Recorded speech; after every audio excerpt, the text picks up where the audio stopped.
dealer to man. This is the Turnbucklepad podcast on YouTube.com. Respect wrestling or get out.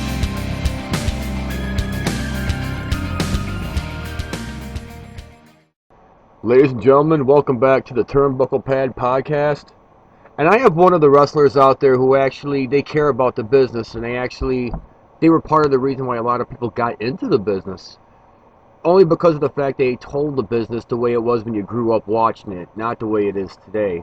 I want you to welcome my guest, Mr. Ryan Kross. Ryan, thanks for stopping by the show. Thanks for having me on the show. I appreciate it. Thanks for being here. Now, Ryan, we've talked before, and I can't help but agree with you with a lot of how the business is exposed and why wrestling just isn't fun anymore. Well, it's funny. We have so many people out there that are half trained. There's so many people out there claiming to be trained. There's so many people out there working for free on shows. We have so many people, starting up their own TV sets. It's just, the business isn't sacred anymore. There's nobody there to police the business. Like when I first got in, there was still like the older vets, H. Steele, Danny Dominion, Vic Free. I mean, there's Steve Bob in that mix. They were still at Windy City out there at a handful of vets you can go work for. And those guys, they kept the guys out of the business, didn't respect it, and didn't respect the look and the work that went into being around. Yeah, because just like any sport or anything that you're passionate about, I mean, there's those special cases you could tell these are people that are going to be great. You just know and you can tell, and that's what made it so special for a lot of people. But now because everybody thinks they can do it, what was special is seems like it's kind of held back or watered down, you could say, by all the bull crap that's going on now. And a lot of people are like, well, who are you to stand in my way of my dream? And I always laugh. I said, well, my dream when I was like 8 years old was to play second base for the Chicago Cubs. I wasn't good enough to play for the Chicago Cubs. Should that mean that Major League Baseball is at fault for standing in my way? It should be the same thing with wrestling. If you're 135, 145 pounds, you don't have wrestling gear, you never got properly trained, I should stand in the way of your dream because you're killing it for everybody else. Would you say, a lot of the guys of that size, there's no exceptions? You think all guys that don't look like a wrestler probably shouldn't be in the business, or they need to improve it? When you have a guy sitting in the crowd that can... Think about this. When you watched wrestling growing up, whether it was the Attitude Era, whether it was the golden years, whether it was the 80s and 90s, when you sat in a crowd, if you ever went to a live event, were any of those guys your size when you were a kid? Not that I can recall. I mean, was Ultimate Warrior, Brutus Beefcake, the Warlord Barbarian, Demolition, Sting, Lex Luger, none of those guys were your size. Even the guys who were quote-unquote jobbers, like Iron Mike Sharp and S.C. Jones and guys like that, none of these guys were small guys. They were, 6 foot or taller. They were 225 pounds or bigger. And even the guys that were 215, 220 were still big-looking guys. You go into a locker room right now, and I challenge you to find 5, 10 guys that are over 215 pounds who aren't fat.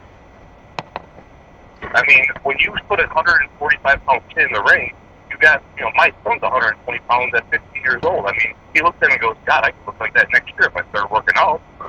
That means a 15-year-old be like, wow, I look just like that guy in the ring, Yeah, well, it's amazing how people get inspiration from this business.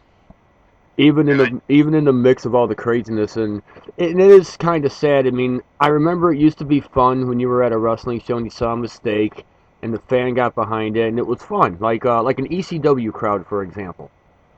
But now it's been played out so much now that fans pick up on mistakes. They know what they're called. They know the real wrestling terms for them, and it's like, how do you really entertain people that can see and tell how it works?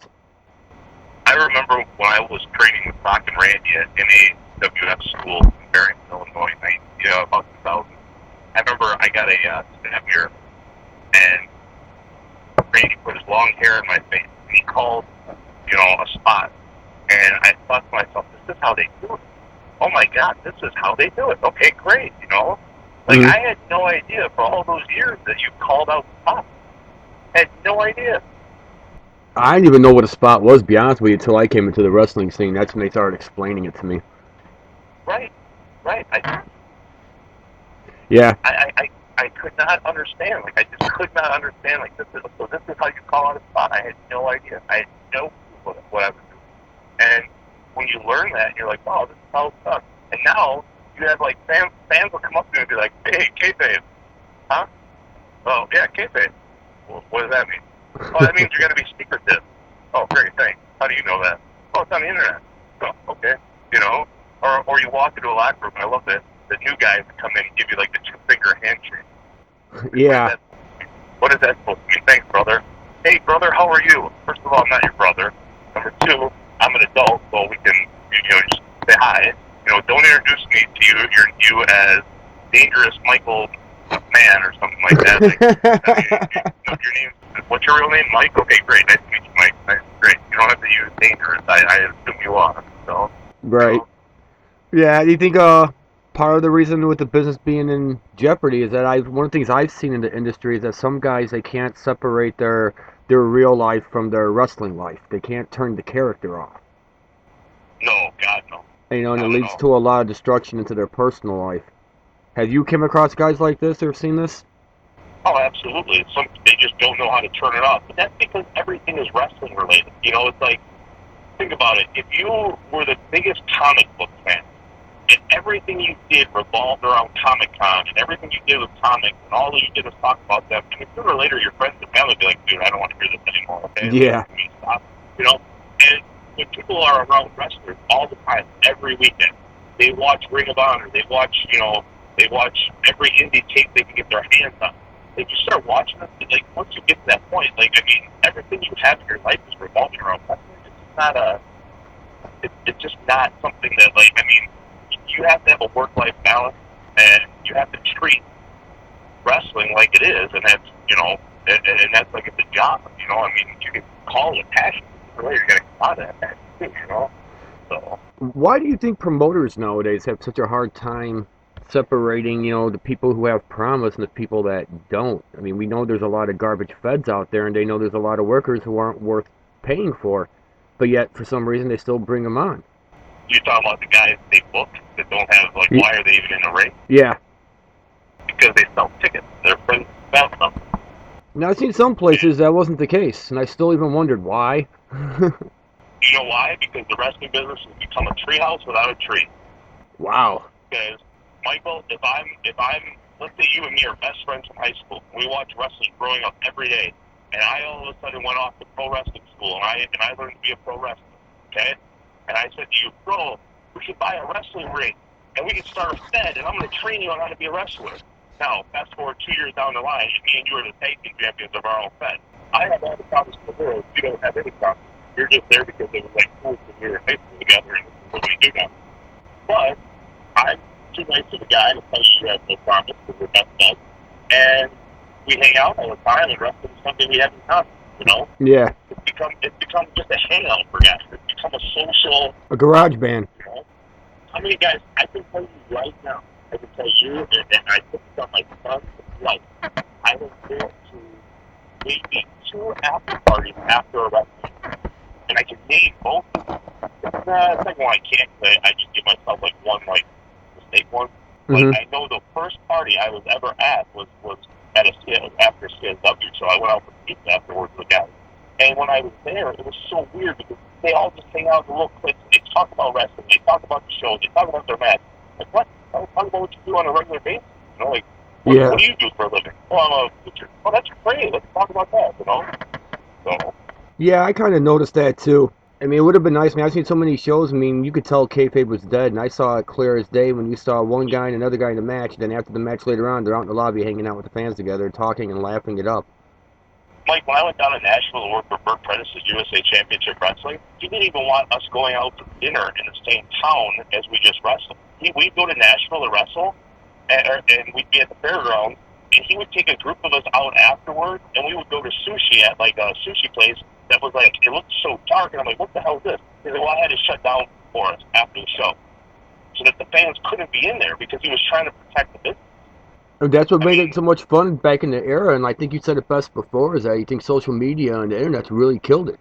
Well, you know what? It sucks. You know, I compete for a promotion in Wisconsin called SSW, Wrestling, and you know, I got into a situation about a month and a half ago where one of the wrestlers decided to voice his opinion about, you know, something on social media, and he did not realize that he offended two-thirds of the locker room, and he actually offended me because of my family's line of work, a couple of family members, my line of work. Right. So I had one of the wrestlers come to me and say, hey, when you get to me next time, I'm going to be rough. I said, okay, that's fine. And then I finally just said, you know what, I'm not going to put him. And I love the guy. I think he's a great guy. Did he get drunk and put some stuff out on social media under his gimmick name? Absolutely. But how can I book him? Yeah. It really makes you wonder where the judgment is nowadays. You know, Vince would have killed guys for doing that. And there was just a picture released. I forget someone showed me it on Facebook, but it was like the Luke Harper fan club, and like Jericho and Bray Wyatt and all these guys with like Luke Harper slipped on, or one of the guys, Luke Harper, the other one. And I mean, like, these guys are supposed to be feuding. You know, like, there's people out there that have had matches together, and like, you know, now they're all in the lobby taking pictures with the guy's shirt on. You know. Yeah. So I don't know. You know, I mean, guys like the Young Bucks, I hate them. I know some of your listeners will probably defend them until they're blue in the face. But Oh, well. I can't stand them. I'm not taking a super kick from a 120-pound kid. And if I did and I bumped, it would be like Jimmy Hart super kicking Hulk Hogan. Hulk Hogan falling down. It wouldn't happen. So those guys are out there doing birthday parties, super kicking Elmo and super kicking 9-year-olds and 7-year-olds and doing all this stuff. And you don't think that exposes the business? You're in a room full of people and you super kick a 7-year-old for his birthday. Well, you just basically showed the room full of people that super kick is fake. So now, if someone tries to super kick me, I'll sidestep. I'm not even going to take it. Yeah. Don't sell something that's exposed. Why? People can rip on John Cena all they want. They can rip on Hulk Hogan all they want. These are the guys that made money in the business, correct? Yeah, lots of it. So, you know, you talk about all, you know, everyone wants to talk about what terrible work rate is. You know, they punch, they kick, they do a leg drop, they do the FU, whatever that thing is they do. Yeah. They do these moves. See, when I got into this business, I did it because I thought it was going to be cool, and I thought I was going to make a ton of money. Then I realized I wasn't going to make a ton of money, so I go, oh, I can still be cool and be a wrestler.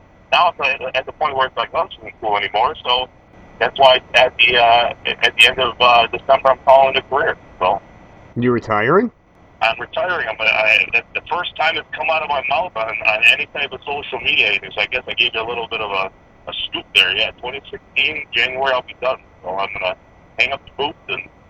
You know, everyone's like, are you going to do a retirement match? No, I'm just going to fade into oblivion, like where I belong. Just right out into the sunset? That's it, man.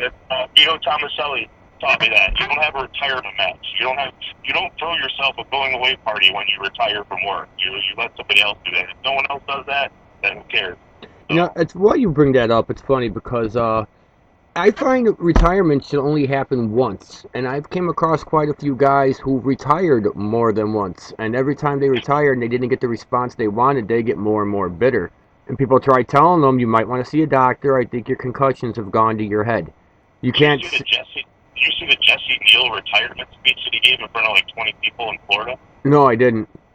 They were like, do you want to shoot? He said, you want to shoot? I'll give you a shoot. And people just sat there.